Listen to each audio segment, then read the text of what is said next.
In this video, we're going to be talking about the high-quality stocks that are deep in the red, yet they're still expected to grow double digits this year and next year, meaning their bottom line per share or the revenue or even both.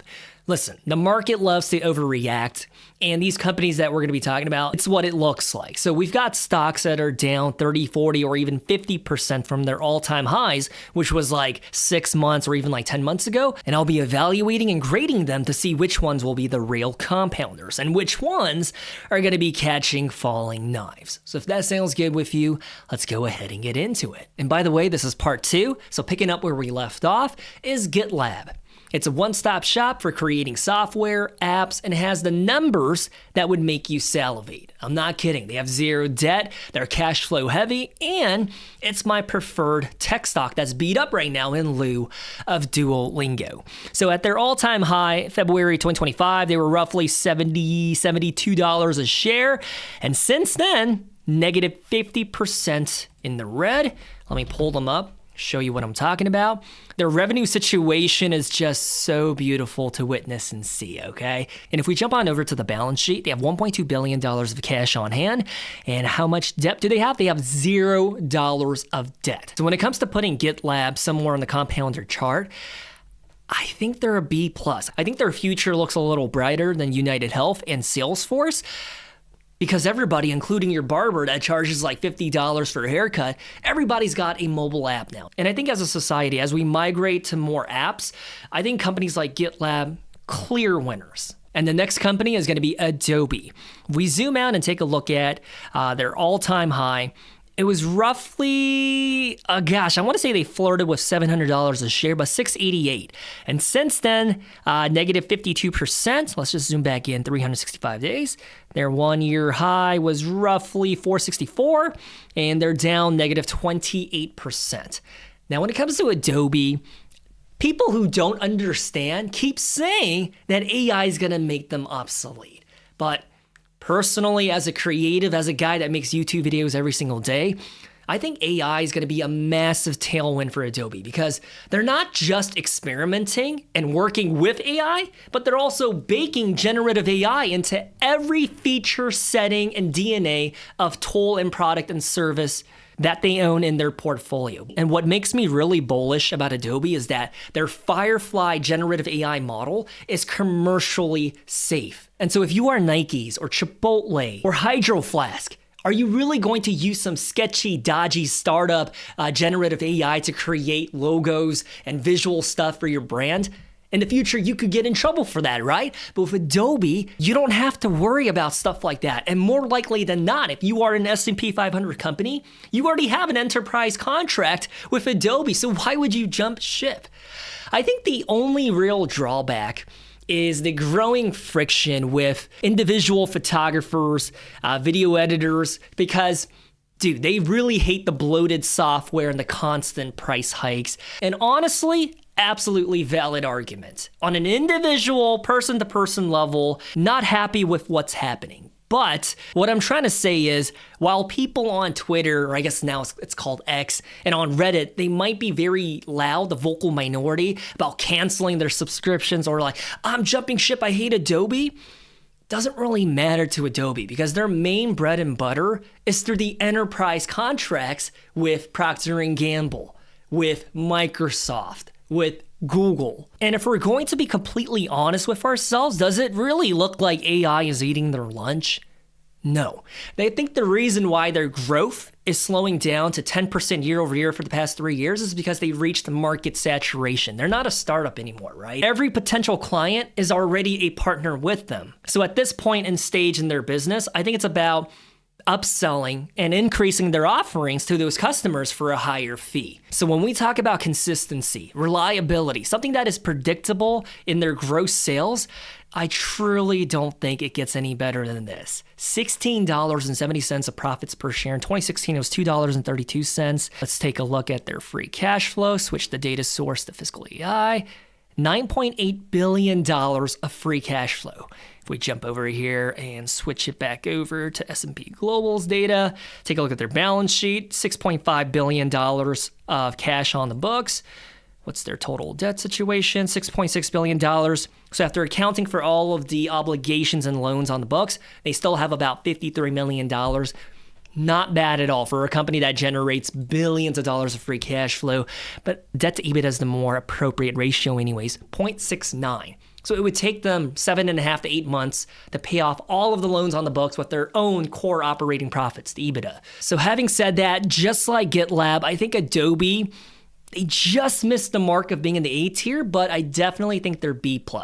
So these four right here, I could absolutely be wrong because it's not financial advice, but I do think they're going to be the outperformers in the next 5 to 10 years. They've been badly beaten up. They've been punished beyond belief, but their numbers and fundamentals, these four right here, solid. So could be a buying opportunity. And speaking of which, I plan on jumping into Adobe really soon, depending on if they reach my price point or not. If you're wondering what that is, you can hop on over to the Patreon where I disclose my personal buy prices. And the next one is Cava, the Mediterranean version of Chipotle. Now, is it unfair for me to say that I think they're absolutely overvalued? Their trading multiple is a 57. And is it racist to say that I think the better bargain right now is Chipotle? But before I get into all of that, let's take a look at their stock price history. At their absolute highs, they reached $142.90 a share.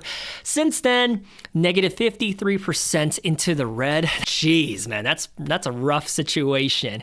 Take a look at their numbers. It looks pretty stellar, I'm not gonna lie. They went from $500 million in 2021. Now they're generating $1.1 billion of gross sales. That's impressive. I'm going to give credit where credit is due. Ooh, wow, their bottom line per share, that's really good. They were unprofitable up until 2023. As you can see, their bar chart went into the negative. Dude, in fiscal year 2022, they were negative $44 of profits per share. That's rough. But since then, now they're turning a profit, and the growth of that profit, it is pretty impressive. But I'm not trying to be the bad guy, but when you take a look at the facts, the same-store sales growth, it slowed to only 1.9% in the third quarter of 2025. So their momentum is slowing down. And maybe if we break it down on a quarterly basis, we can see it, right? At their highest mountaintop, they were growing 38%, and now it's slowly dropping. And if I were to make an educated guess, I would say that Q4 probably wrapped up at 17 or 16%, and it's going to continue to fall because this is going to sound absolutely bonkers and crazy, but I think they're going to fall to the same fate as Sweet Green, which is basically the salad version of Chipotle. I mean, take a look at what happened to them as well, right? At their high, November 2024, they were about $43 a share. Now they're $7.31, and that's because the momentum and growth in their revenue. 2021, it was 54% year over year, but since then, it's just been slowing down at a very fast pace, right? Listen, dude, I'm not trying to be a bear. I'm not trying to hurt feelings, but I can see that happening with Cava as well. Another company that belongs in this conversation is Noodles & Company.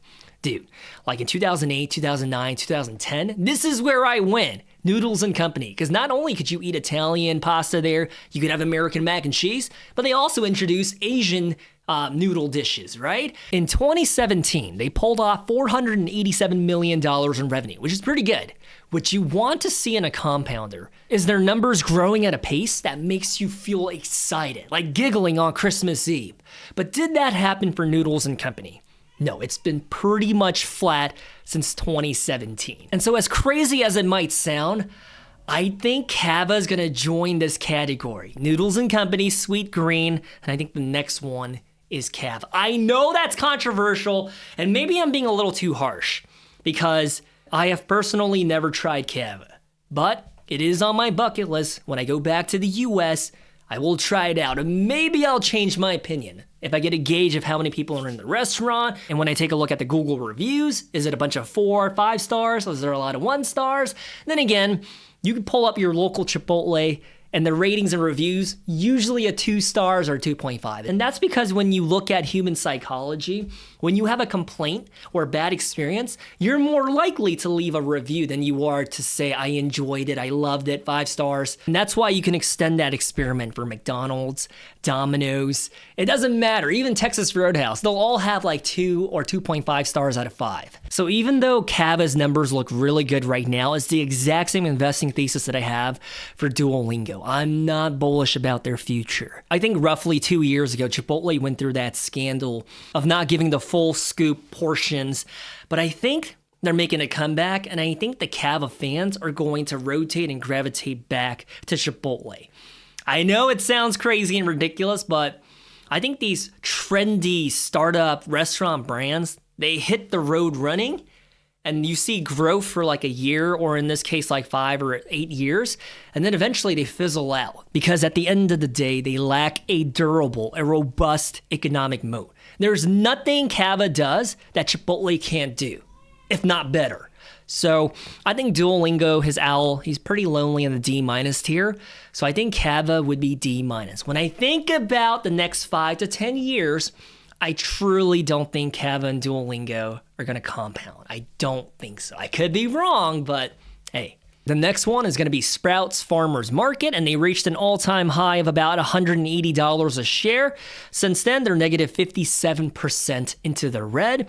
Essentially, it's an all-organic, natural, kosher, and expensive grocery chain with a very sticky customer base. The type of folks that are high income and health conscious. They're in an economic downturn. What I'm saying is that the rich folks, they're going to continue shopping at a Sprouts. They're not going to go to an Aldi, and they're never going to go into a Walmart. They're going to continue shopping at a Sprouts. And the bull case for them is their growing inventory of private label products ranging from toothpaste to supplements. So if you've ever been inside of a Trader Joe's before, think about it like that, but on steroids. Does that make sense? Now, even though Sprouts is getting kicked in the nuts and they're getting trashed by the markets, PE is a 14.9, forward trading multiple is a 14, I think their numbers look pretty stellar. 2016 was $3.5 billion. Now it's $8.6 billion year over year. Their gross sales is 16.6% into the green. But I will say this. I do think the better option here for the organic grocery chain is Whole Foods, which is owned by Amazon. But second place, I think Sprouts Farmers Market is pretty solid. So when it comes to Sprouts Farmers Market, where should we place them on the compounder chart? Are they going to be a certified compounder, or are they going inside of the Kager graveyard alongside with Cava and Duolingo? I think Sprouts, gosh, this might be so controversial, but I think B- or C+. The reason being is that up on the Patreon, I have a really long investing thesis for the grocery landscape, and Sprouts Farmers Market, they're on my watch list. That's all I'm saying. I'm probably going to jump in soon enough. So, B-. And the next beaten up stock with solid numbers is going to be Molina Healthcare. And they're not trying to be like CVS or United Health by becoming a one-stop shop, fully integrated and doing everything for your healthcare needs. No. Instead, they're doubling down on Medicare and Medicaid health insurance in Florida, Texas, Georgia, and other states. And at their all-time highs, they were roughly $4.10 a share, and since then, negative 55% into the red. I mean, that's a pretty rough situation. But when you take a look at their numbers, dude, they print cash. 14% year-over-year growth. What makes this crazier is if we zoom out and take a look at their total stock market history, 1,200% into the green. But look at that drop-off, dude. That is absolutely diabolical. Going from $400 a share down to $184, dude, that's... Ooh. Now, having said that, if you take a look at the compounder chart, we already have a health insurance company, United Health. They were a B, as a reminder. When it comes to Molina Healthcare, I think they're going to be a C+, B-. I think right next to Shake Shack and Brown & Brown. I do think the better option here is United Health or Elevance or Cigna. And I think this is the perfect time for me to say that I almost included Humana on this list, but if you take a look at their numbers, they're not posting double-digit growth. 9.8% in their revenue year over year. So they just missed the mark. But if they were a part of this conversation, I think Humana would have been right here, a B-, right next to Sprouts Farmers Market. So it would be United Health, Humana, and then Molina in terms of like a ranking for those three health insurance companies. And the next one, friends and family, is going to be the Trade Desk. And I made way too many dedicated deep dive videos on the channel about the Trade Desk. I will save you the rant. I'm absolutely bullish about them. If you take a look at their stock price history during their highs, which was December of 2024, $140 a share. And since then, we're talking about negative 71% into the red. But despite that, I'm going to repeat myself by saying I'm absolutely bullish about the Trade Desk. You take a look at their financials and fundamentals, and I can't find a single blemish. I mean, we could talk about the stock-based compensation, but at least it's stagnant and it's staying flat at about $500 million of stock-based compensation, and the free cash flow situation looks really pretty. So when it comes to the Trade Desk, the open internet digital advertising platform that is best in class, pound for pound, dude, I'm gonna get so many hate comments for this, but I would also put them right here into the B+ category. I think they're absolutely punished, beat up beyond belief. But a company that defied the odds and beat Google in the open internet advertising, I feel pretty bullish about the Trade Desk. And company number 14 that is beat up but is still very high quality is Atlassian Corporation, ticker symbol TEAM. It's an Australia-based tech company that sells collaborative project management and enterprise software such as Loom, the video recording software, Jira, and Confluence. Personally, as a YouTuber, I use their Trello workflow to organize my various YouTube channels, but man, it's really hard to feel bullish about their future because Google and Microsoft, they offer an alternative for every single one of Atlassian's products. And so my point is, if you're already in the ecosystem of Google or Microsoft, you might as well just use one of their products, right? To keep it all on the same page. But anyways, if you take a look at what has happened to them, dude, it is a scandal. Because during their highs, I mean, I think we shouldn't be looking at the 2021 numbers. Everything was inflated back then. But in just about 11 months ago, February, $319 a share. Since then, negative 50% into the red. I will give them credit where credit is due. Their numbers are pretty darn stellar. I mean, their revenue's growing at a rate that makes my nipples lactate. And dude, I'm a guy. I can't even produce any milk. Like, what's the point of men having nipples? But anyways, 20% year over year, 20% year over year, 23% year over year. I think there's a lot to like about Atlassian. But having said that, that's where the praise ends. Because as I scroll down to show you on paper, on an accounting basis, their profitability, they've never been profitable as a business. They're losing money on paper. However, let's take a look at the cash flow statement to see if they're actually generating cash from their operation. They are. Okay, finally. They're free cash flow positive. So I'm assuming their books are cooked because of the acquisitions they have been making and the accounting adjustments that have been happening. So they are a profitable company from their operations. It's just, I guess on first glance, I was pretty triggered and offended by their EPS, but the free cash flow per share looks pretty good and it checks out. Did they pay a dividend? No dividend. Hold on. What about their balance sheet? $2.7 billion of cash on hand, total debt, $1.2 billion. So if you use the cash on the books to pay down the debt, they have $1.5 billion of cash left over. Ooh, okay, so their numbers, it's a mixed bag. It's good and it's bad. So when it comes to Atlassian, I know this is going to be controversial. Starts with a C, right? It's one of those strange cases where the numbers and financials, I think, are going to continue looking good in the future, but I don't think their stock price is going to mirror that performance. I think the stock market is going to continue being bearish about them because what I just said. Google and Microsoft offer a similar experience in their ecosystem. So, and the thing is, when we talk about the enterprise software space, I think the better option here is Salesforce. I think Atlassian, they are undervalued, but I think the CAGR and the growth rate going forward is probably going to be like 10 or 12% because the market just feels bearish and it's unreasonable. I hear you. It's an emotional decision making from Wall Street. It's not because of their fundamentals. Well, their EPS is negative, so that might be another reason as to why they're being so punished harshly, but The numbers check out for me. I think it's a solid company. If you're invested into them, I don't fault you. I see why. But I do not think they're going to be a certified compounder. So Atlassian's going to be a C for me. So friends and family, that just about wraps it up. What do you think? Take a good look at the compounder chart right now. Which of these companies are traps? And which ones do you think are going to be compounders that we'll be talking about a year or 2 or 5 years from now? Like, man, how did I not see that Salesforce at the time was a hidden value? And that stupid idiot on YouTube, how dare he put Duolingo into the D- tier when Duolingo is now 500% into the green? Like, I don't know, that might happen. But having said that, which company did I miss? Because I feel like I missed a company. Now, the qualification for the 14 stocks to be included in this video is super simple. They had to be 20, 30, 40, or even like 80% into the red from their all-time highs from the past like 12 to like 24 months. But they also had to post double-digit growth either in the top line or in their EPS. So, which company did I miss? As crazy as it might sound, out of these 6 right here, I don't think I can go wrong with picking any one of them. I think they're all going to do pretty well in the next like 5 to 10 years. But if I had to pick just one, it would probably be Adobe.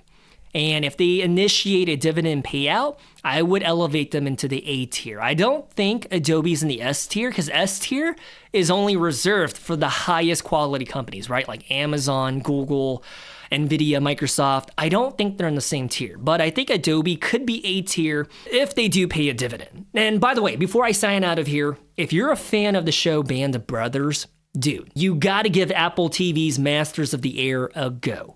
I've been binge watching this show and dude, it's such a good blend of action, but also a very realistic take and point of view of the Army Air Corps in England during World War II.